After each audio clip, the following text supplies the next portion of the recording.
Welcome to the Determined Mom Show, the only marketing podcast dedicated to guiding mom CEOs into tranquility, wealth, and multiplying those precious moments. Welcome to this episode of the Determined Mom Show. I have the amazing Tara McCann with me from Tara McCann Wellness, and she is a menstrual health coach. She is going to share her wisdom today of so much. Well, there's going to be a lot of different things. However, our topic today is going to be how to use your menstrual cycle to be more productive and stop fighting yourself. So welcome, Tara. Thank you. I am so excited to be here and chat about all this. Yeah, me too. So tell us about you and what you do. What does a menstrual health coach do? So I am trained as a health coach. And so I do a lot of work with helping people to find the best ways to nurture themselves and using food and nutrition and lifestyle. And my focus is using the menstrual cycle. And so what I love to do is I love to help in the transformation from women enduring their menstrual cycle to really using it as a nurturing tool for their health, as a tool for their business to stop fighting with themselves to get things done, and just as a way to tap into their inner wisdom and their guidance about what they're doing. And so that's really what I do.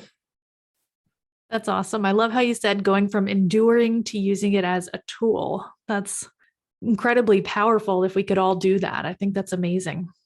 Yeah, it is. And I think for so many of us, we're taught from young children that, if you are a woman, this is part of it. You just endure it. There's nothing you can do. Even our healthcare system treats it that way, where it takes, years and years for women to get diagnoses of pain or endometriosis or anything like that. So we're not believed. And, all of the systems are set us up to not believe us and take away that power. And so yeah, I'm working really hard to bring that back and teaching each woman how powerful she is and that we have this creative magic within us that can be used for babies and it can be used for so many other things in our lives. Yeah. Okay. That's awesome. I love it. So how can we use our menstrual cycle to be more productive? So part of the way we've been taught to be in this world is that we get up, we go to work, we work really hard all day, we do all the things, and then we come home and we crash after we've taken care of all the other things that we do after our work day. And then you get up, wash, rinse, repeat, right? You get up and you do it again and again and again and again. And that just doesn't work for women's bodies because women's bodies have this amazing cycle. And our cycle is a month long. So anywhere from 24, 25 to 32 days, this whole month-long cycle where our hormones are shifting and changing each and every day. And based on the way that our hormones are changing, we're actually primed. The way it works in our brain, the way those hormones are working in our brain, we're actually primed to do different tasks. So there's tasks that feel a sense of ease at different parts of our cycle. And when we move with our cycle, when we work in that cyclical way, we're not fighting with ourselves because we're using that sense of ease to do those tasks. And then we move on to the next task. And so things just flow within that cycle, but it's not the get up everyday grind. It's a longer cycle and it takes some getting used to understanding how that longer rhythm works. But it's so powerful because you stop fighting with yourself, you stop doubting with yourself, you hear your inner wisdom and you're like, oh, that's what to do next. And there's just this ease that happens and things just flow. I love the word flow because that is obviously what we want all of our lives to be like. Just everything just flows and, it goes smoothly and, all of that stuff. So I love that. Now, what are those different phases and what are the, I guess, benefits, or you said there's certain things that we do well during each phase, right? Mm-hmm. So what are those things that we do well in each of those phases?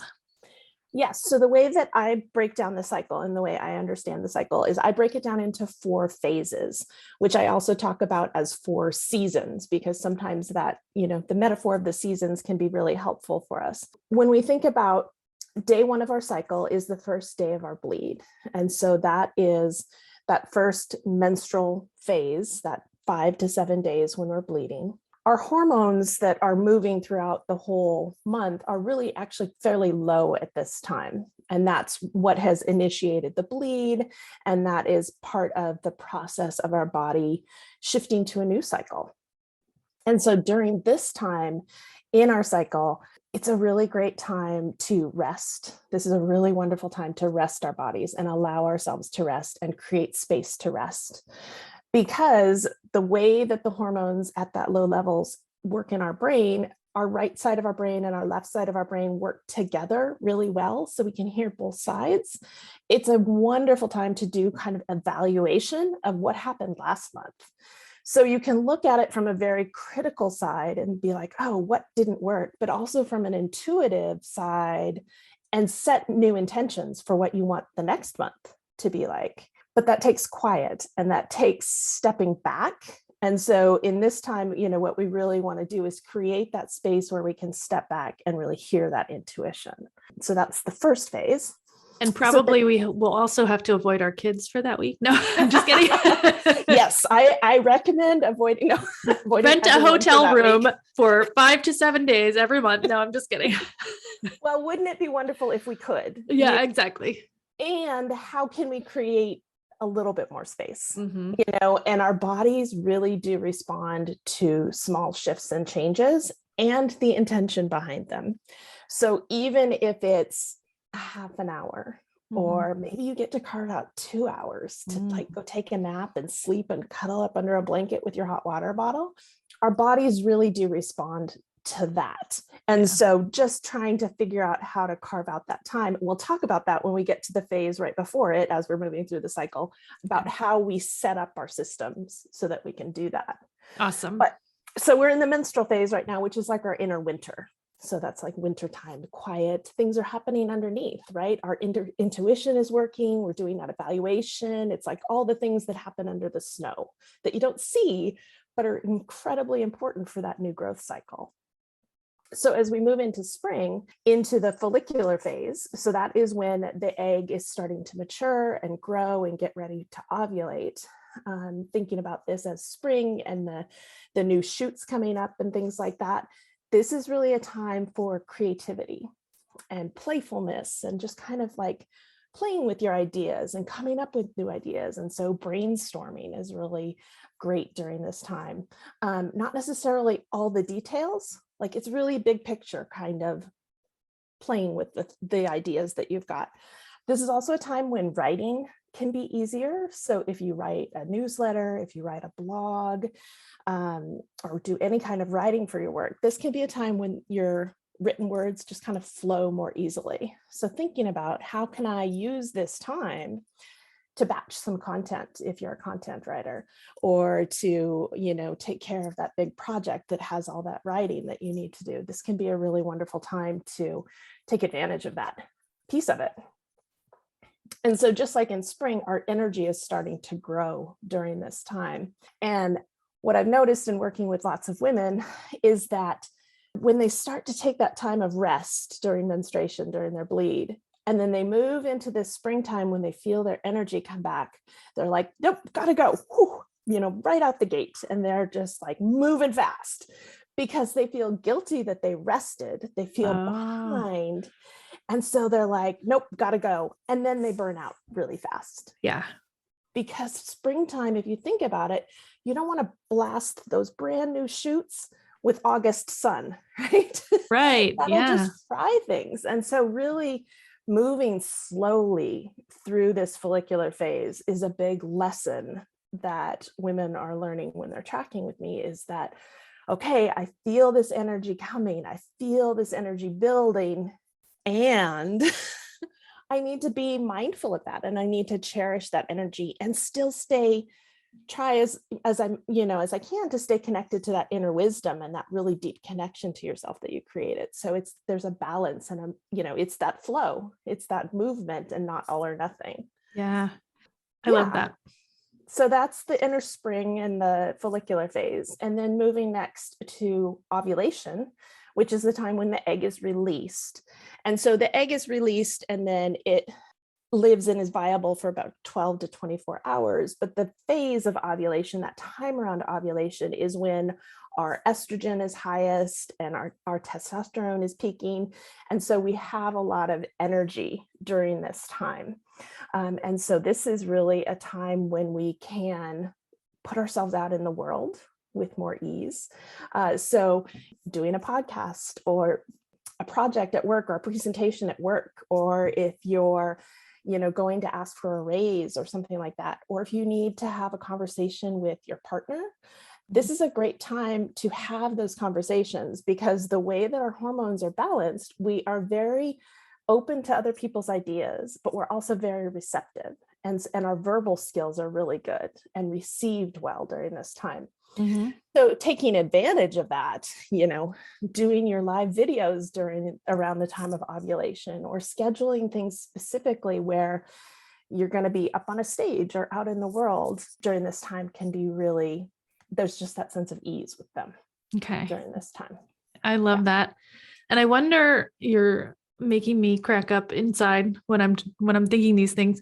You're talking about having a conversation with your spouse, and do men have a cycle? I don't think they do, right? Like there's no hormonal cycle to men, right?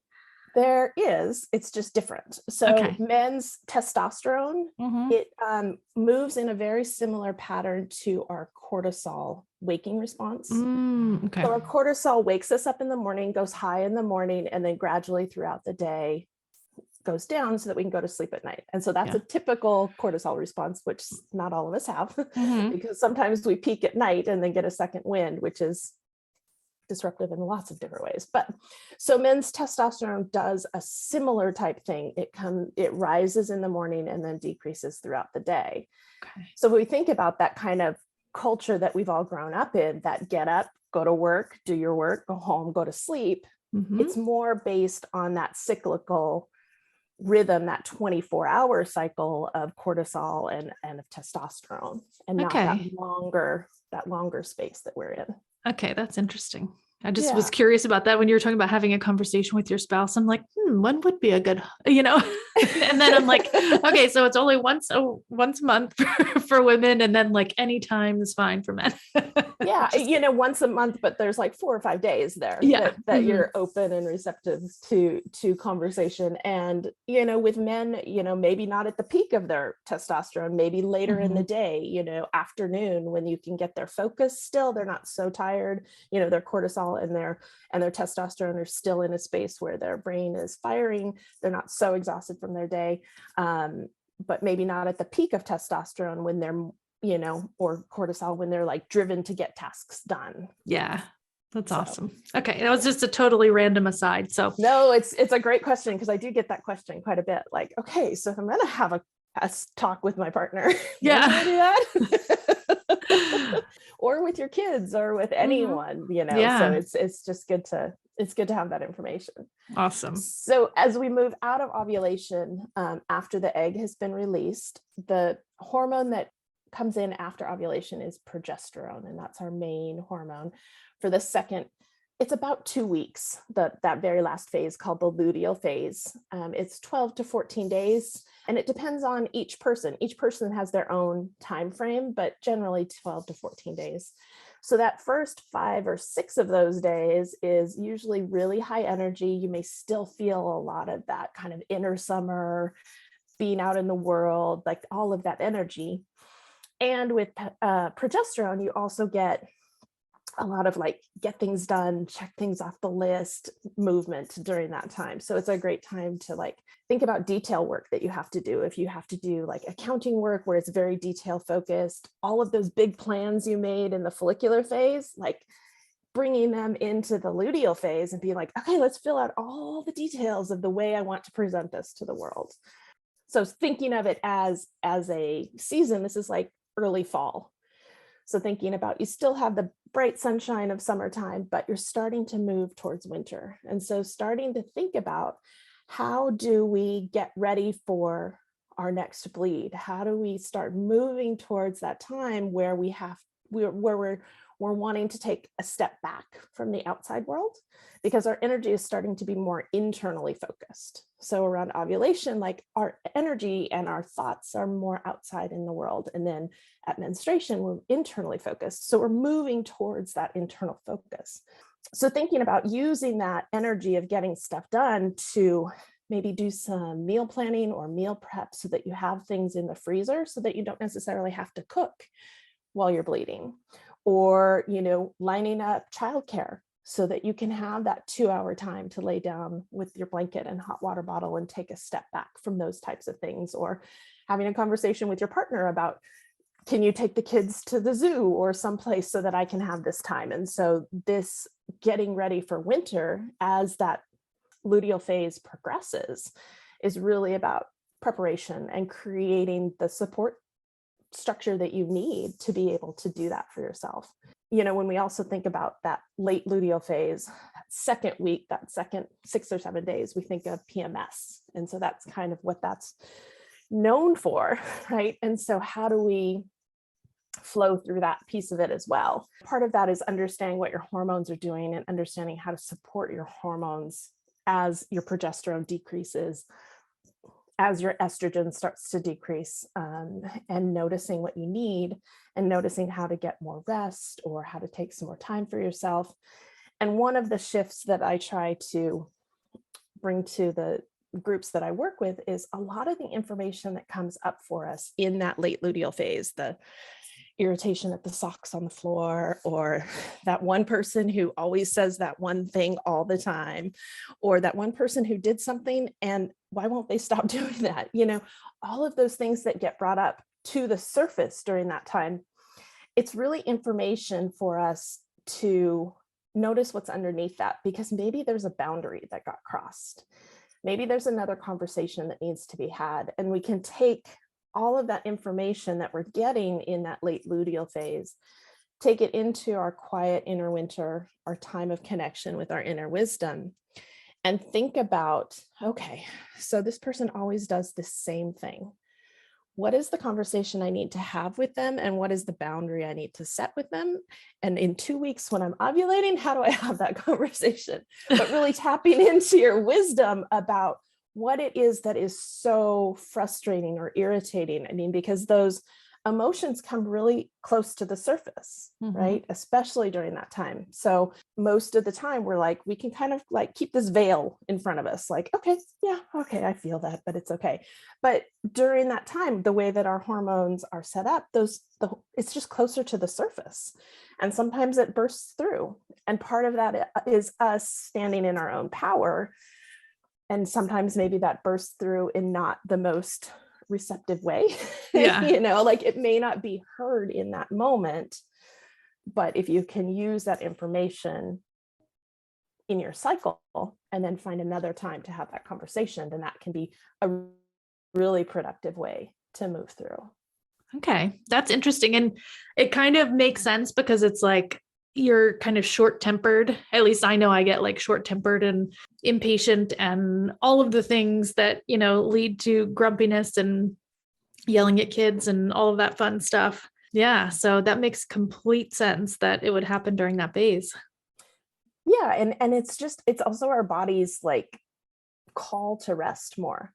Like, you're getting ready to bleed, and how do you start to take that time? How do you step away? Because your focus is more internal, you're less focused on the outside world. And so those things in the outside world maybe just aren't tolerated as easily as they were prior to that. So yeah, thinking about how you can set up those systems to rest during that time too, and give yourself grace. That's one of the things that so many women have said about learning about these parts of their cycles and the way the cycle moves, is just giving themselves grace, so that if one day they sit down and they've written like half a blog and it went so smoothly, and then 2 days later they come back to it and they're like, why can't I even think? Yeah. I have no idea what I'm writing. And it may be a change in phase, it may be a change in the hormones, and it just understanding that ease is going to come back again can be so helpful in just being like, oh, okay, this is where I am. This is what's going on. Let's see what else I could maybe focus on that would be really that would feel like a sense of ease right now. So not fighting with yourself to get something done at a specific time. I mean, it takes some planning and it takes some understanding and understanding what's true for you, because, you know, even as I explain all of these things, each and every person who menstruates is going to experience them completely differently. And so understanding how you move through all of these phases is what's really important. Not, you know, because maybe you do your detail work better closer to ovulation or at the time of ovulation, or maybe you, when you're standing in your power in your luteal phase, that's when you want to speak, like you feel confident to speak in those times. So for each and every person, it may be different. And so just thinking about and understanding what's true for you is the part that I want to teach people. Okay. So how do we get started doing that? Obviously, we need to track our cycle. Is there any app or anything that how do we track it? Like, what is the best way to track it? I've actually created a menstrual cycle tracker, which is paper and pencil, because I'm old school and I love paper and pencil. Awesome. But what I love about the paper is that you can take the tracker and take 2 or 3 months and put them next to each other, and you can line up the days on the tracker. And so it really helps you to pull out the trends. Like, oh, so I had one woman who, she had an increase in pain in her hip that happened during her cycle. And as we were working together one-on-one and she was tracking, she's like, oh, it's always day 8 through 10 of my cycle, like consistently 8 through 10 of her cycle. So she knew that she needed to plan for more rest, different movement, more baths, because that was soothing for her hip. So helping you understand, or understanding that, you know, for me, it's like 2 days before my bleed, I get a migraine. So, okay, what do I need to do to, you know, support my hormones and see if I can decrease that? But also, how do I know that 2 days before my bleed, I'm going to maybe not be at my best to write this week's blog? Or maybe I'm going to need a little bit more support from my husband to make dinner that night, or take the kids out for dinner that night, or something like that. And so the tracker that I've created, you can track making notes for yourself, or you can track, there's little icons that, you know, how did you feel? What was your pain like? How did you sleep? How are you nourishing yourself? Like, do you have food cravings and things like that? How did your movement feel? Because different times in our cycle, our movement practices feel different. And so you can choose how to track those things. And I like it paper and pencil so that you can like compare easier, but there are good apps. The thing that I find with them is I can't go back and pick out the pieces and notice the trends as easily. It's harder to see the data.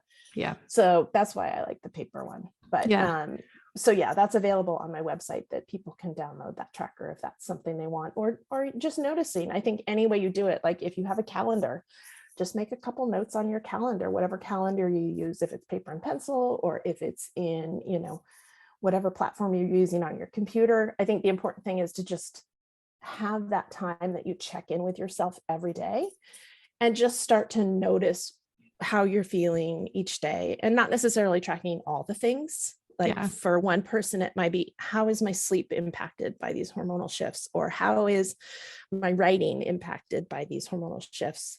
And so you don't have to track everything all at once. Pick the 1 or 2 things that are really important to you to start with.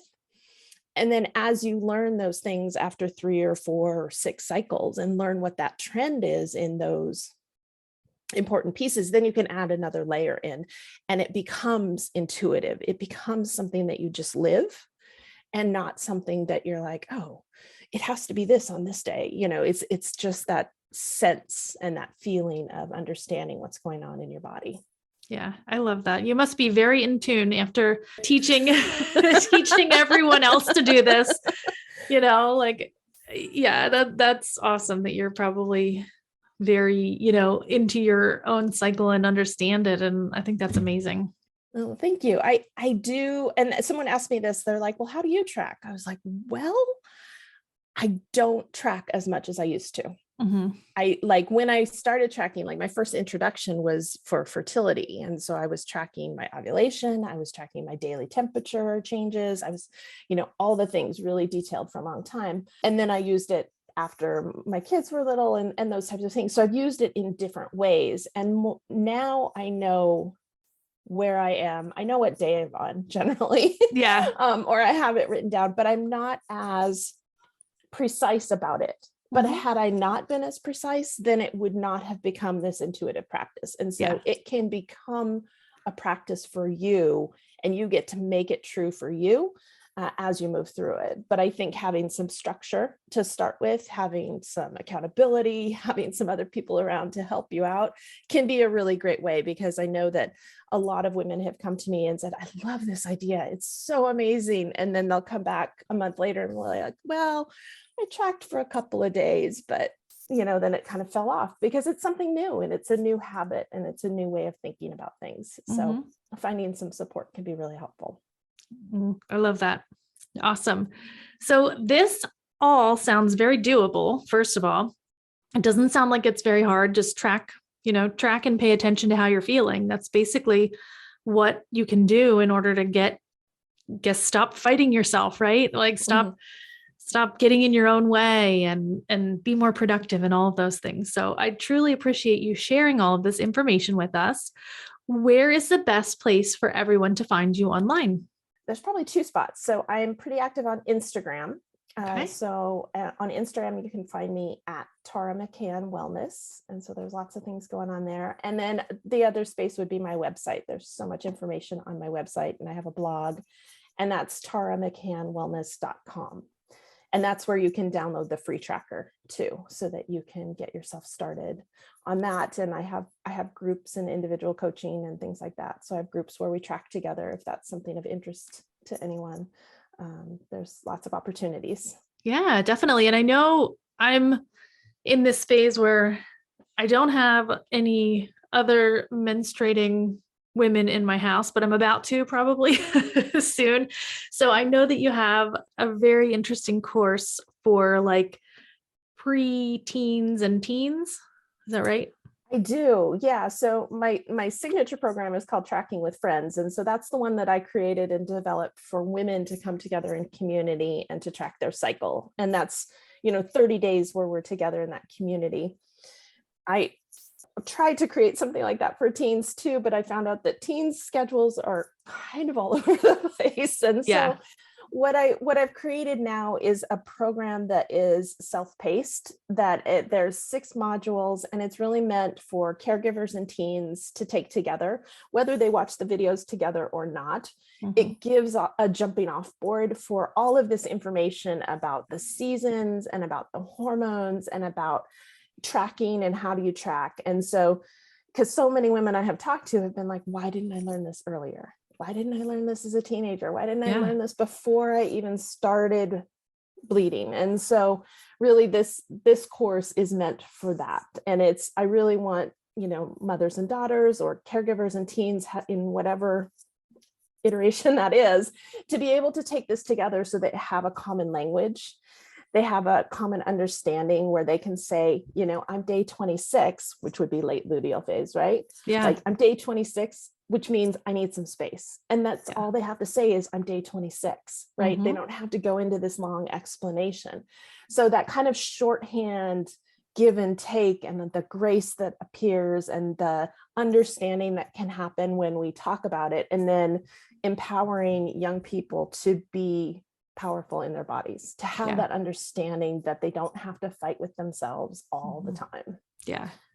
So that's online, that it's an online program that there's 6 modules and you can work through them. And then you also get a one-on-one coaching session with me so that you can take that information and we can really implement it into your own lives. That's awesome. I love it. Yeah. So I've enjoyed this so much, and I really enjoy your seasons. Like you explaining it as seasons means that I'm actually going to remember it now. Before, like just knowing the names of the phases, I'm like, I don't know, something with an L. I don't know. Yeah. Right. But now knowing those seasons and things, it's really, really helpful.